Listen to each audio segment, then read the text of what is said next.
Hello friend, এসে গেছি ইতিহাস বিদ্যার্থী টিউটোরিয়াল চ্যানেলে। আজ আমি একাদশ শ্রেণীর একটা কোশ্চেন নিয়ে আলোচনা করব। সেই কোশ্চেনটা হচ্ছে, মেহেরগড় সভ্যতার অর্থনৈতিক জীবন সম্বন্ধে লেখো। এই সভ্যতার চূড়ান্ত পরিণতি কী হয়েছিল? এটার আলোচনা শুরুর আগে বলে রাখি যে তোমরা চ্যানেলটা সাবস্ক্রাইব করো অবশ্যই, এবং তোমরা যে নোটটা দেখতে পাচ্ছ চাইলে সেটা স্ক্রিনশট মেরে নিতে পারো। তাহলে মেহেরগড় সভ্যতার অর্থনৈতিক জীবন সম্বন্ধে লেখো। এই সভ্যতার চূড়ান্ত পরিণতি কী হয়েছিল? এবার আমি কিছুটা বলে দিচ্ছি। আচ্ছা, মেহেরগড় সভ্যতার প্রথম দিকে শিকার ও পশুপালন মানুষের প্রধান জীবিকা ছিল। পরবর্তীকালে এখানে কৃষিকার্যের বিকাশ ঘটে। এছাড়া এখানে বিভিন্ন শিল্প ও বাণিজ্যেরও বিকাশ ঘটেছিল বলে জানা যায়। যে যে বিষয়ে বিকাশ হয়েছিল সেগুলি হলো যথা: এক, কৃষি। ভারতে প্রথম কৃষি ও পশুপালন অর্থনীতির বিকাশ ঘটেছিল এই মেহেরগড় সভ্যতাতেই। এখানে গম ও যব চাষের প্রচলন মিলেছে বা প্রমাণ মিলেছে। জলধারার বিভিন্ন স্থানে ছোট ছোট বাঁধ নির্মাণ করে এখানকার মানুষ কৃষিজমিতে জলসেচের ব্যবস্থা করত। এর ফলে কৃষি উৎপাদন যথেষ্ট বৃদ্ধি পেয়েছিল। উদ্বৃত্ত শস্য সংরক্ষণ করার জন্য এখানে শস্যাগারও তৈরি করা হতো। প্রধানত অধিবাসীদের নিজেদের ভোগের উদ্দেশ্যেই কৃষি উৎপাদন করা হতো। এই সভ্যতার তৃতীয় পর্যায়ে কৃষির ব্যাপক অগ্রগতি ঘটেছিল। নব্যপ্রস্তর যুগে কৃষি পদ্ধতির আবিষ্কার ও অগ্রগতির বিষয়টিকে পুরাতত্ত্ববিদ গর্ডন চাইল্ড নব্যপ্রস্তর যুগের বিপ্লব বলে আখ্যা দিয়েছেন। পরেরটা কি পয়েন্ট? পশুপালন।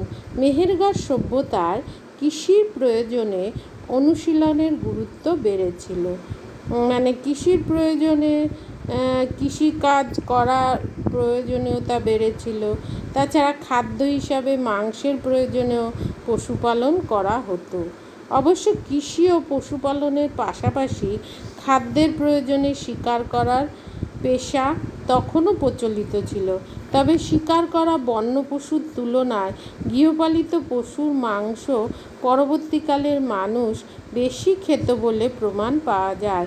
প্রথম দিকে ছাগল, কুজোয়ালা, ষাঁড়, ভেড়া প্রভৃতি পশুকে তারা পোষ মানিয়েছিল। পরে মোষ ও অন্যান্য পশুকে পোষ মানিয়ে পালন করা শুরু করেছিল। এখানে আমি প্রথমে বলেছি পশুপালন, ওটা হবে মেহেরগড় সভ্যতার কৃষির প্রয়োজনে অনুশীলনের গুরুত্ব বেড়েছিল, এটা হবে না। এটা হবে মেহেরগড় সভ্যতার কৃষির প্রয়োজনে পশুপালনের গুরুত্ব বেড়েছিল। আচ্ছা, তৃতীয় পয়েন্ট কি? মৃৎশিল্প। এই সভ্যতার মৃৎশিল্পেরও যথেষ্ট অগ্রগতি ঘটেছিল।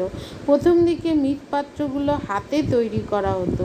পরবর্তীকালে পশ্চিম এশিয়া থেকে চাকার সাহায্যে, মানে যে চাকা ঘুরন্ত চাকার সাহায্যে মৃৎপাত্র তৈরির কৌশলটি এই সভ্যতায় নিয়ে আসা হয়। কোথার থেকে? পশ্চিম এশিয়া থেকে।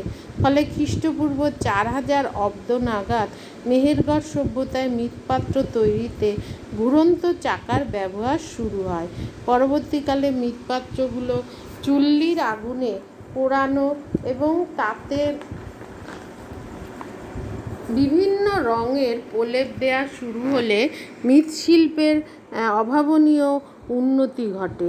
দৈনন্দিন ব্যবহার্য পাত্র ছাড়াও এই সভ্যতায় পোড়ামাটির নারী মূর্তি, গবাদি পশুর মূর্তি প্রভৃতি তৈরি হতো বলে নিদর্শনগুলো থেকে অনুমান করা যায়। চতুর্থ পয়েন্ট কি? বয়নশিল্প। এই সভ্যতায় বয়নশিল্পের বিকাশ ঘটেছিল বলে প্রমাণ পাওয়া যায়। এখানে কার্পাস তুলোর প্রচুর পোড়া বীজ পাওয়া গেছে। এটি ভারতে কার্পাস তুলো চাষের প্রাচীনতম নিদর্শন বলে মনে করা হয়।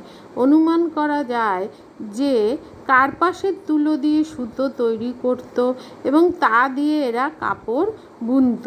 এখানে হাতে সেলাই করা বিভিন্ন বস্তাদি ব্যবহারের নিদর্শনও পাওয়া গেছে। পরের পয়েন্ট কি? অন্যান্য শিল্প। এই সভ্যতায় অন্যান্য বিভিন্ন শিল্প ও প্রযুক্তির বিকাশ ঘটেছিল। এর মধ্যে অন্যতম ছিল অলংকার শিল্প। অলঙ্কারগুলি তৈরি হতো পাথর দিয়ে। এখানে এখানে ছোট শঙ্খ, নীলকান্তমণি, চুনি, লাপিস লাজুলি প্রভৃতির যথেষ্ট ব্যবহার ছিল। এই সভ্যতায় নিত্য প্রয়োজনীয় বিভিন্ন সামগ্রী ও গৃহস্থালির টুকিটাকিও আবিষ্কৃত হয়েছে। প্রাত্যহিক জীবনে বাসিন্দারা এইগুলো ব্যবহার করত বলে মনে করা হয়। এখানে নলখাগড়ার তৈরি ঝুড়ি, পশুর লোমের বস্ত্র প্রভৃতিও পাওয়া গেছে। এছাড়া ঘর গরম রাখার চুল্লি, গোলাঘর, শিল, স্বস্তিকা চিহ্ন প্রভৃতিও আবিষ্কৃত হয়েছে। 6 বাণিজ্য। এই সভ্যতার তৃতীয় পর্যায়ে প্রাপ্ত তামার শিলমোহর থেকে অনুমান করা হয় যে এই সভ্যতার মানুষ ব্যবসা বাণিজ্যের সঙ্গে যুক্ত ছিল। ডক্টর রণবীর চক্রবর্তী এই অভিমত সমর্থন করেন। তামার শিলমোহরের দ্বারা বণিকরা নিজেদের পণ্য চিহ্নিতকরণের কাজ করত। বণিকরা অভ্যন্তরীণ ও বৈদেশিক উভয় ধরনের বাণিজ্যের সঙ্গেই যুক্ত ছিল বলে পণ্ডিতরা অনুমান করেন। বাণিজ্য পণ্যের অন্যতম ছিল উদ্ভিজ্জ কৃষি পণ্য। সুতরাং তারা এইভাবে তাদের অর্থনীতি চলত।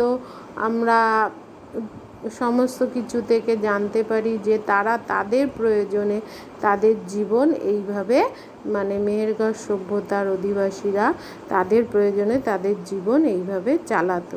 এর পরের কোশ্চেন, একটা সভ্যতার চূড়ান্ত পরিণতি কী হয়েছিল, এই মেহেরগড় সভ্যতার এই সভ্যতার চূড়ান্ত বিকাশ লক্ষ্য করা যায় এখানকার 4র্থ থেকে 7ম পর্যায়ে। গ্রামীণ মেহেরগড় সভ্যতা এই সময় ক্রমে নগর জীবনের বিকাশ হতে দেখা যায়, যা পরবর্তীকালে বালুচিস্তানের সিন্ধু ও হরপ্পা সভ্যতায় চূড়ান্তভাবে বিকশিত হয়। অধ্যাপক doctor Rabindranath Mukhopadhyay, doctor Dilip Chakraborty, doctor Shirin Ratnakar প্রমুখ ঐতিহাসিকরা পরবর্তীকালে সিন্ধু সভ্যতাকে পূর্ববর্তী মেহেরগড় সভ্যতার উত্তরসূরি বলে মনে করেন। অর্থাৎ এই মেহেরগড় সভ্যতায় উন্নত হয়ে তারা বলেন যে সিন্ধু সভ্যতা, তারা বলেন এই মেহেরগড় সভ্যতায় উন্নতি হয়ে পরবর্তীকালে সিন্ধু সভ্যতা সৃষ্টি হয়েছে। রবীন্দ্রনাথ মুখোপাধ্যায় মনে করেন যে মেহেরগড়ের নগরায়ন পরবর্তী সিন্ধু সভ্যতার পরিণত রূপ লাভ করেছিল। যাই হোক, দীর্ঘ অস্তিত্বের পর আনুমানিক খ্রিস্টপূর্ব 2500 অব্দের কাছাকাছি সময়ে ভারতের প্রাচীনতম এই মেহেরগড় সভ্যতার অবসান ঘটে, যার পরবর্তী রূপ আমরা সিন্ধু সভ্যতায় দেখতে পেরেছিলাম। সুতরাং এটা পারলে তোমরা পড়ো। আজ আসি, দেখা হচ্ছে পরবর্তী ভিডিওতে। Take care, bye. ভালো থেকো, সাবধানে থেকো এবং অবশ্যই চ্যানেলটা সাবস্ক্রাইব করো, নোটিফিকেশন বেলটা অন করে দিও, যাতে আমাদের ভিডিও আপলোড হলেই সবার প্রথম তোমাদের কাছে গিয়ে পৌঁছায়। ভালো লাগলে লাইক, শেয়ার, কমেন্ট করো এবং অবশ্যই তোমরা চ্যানেলটা সাবস্ক্রাইব করো। তাহলে দেখা হচ্ছে পরবর্তী ভিডিওতে। বাই, টেক কেয়ার, ভালো থেকো, সাবধান।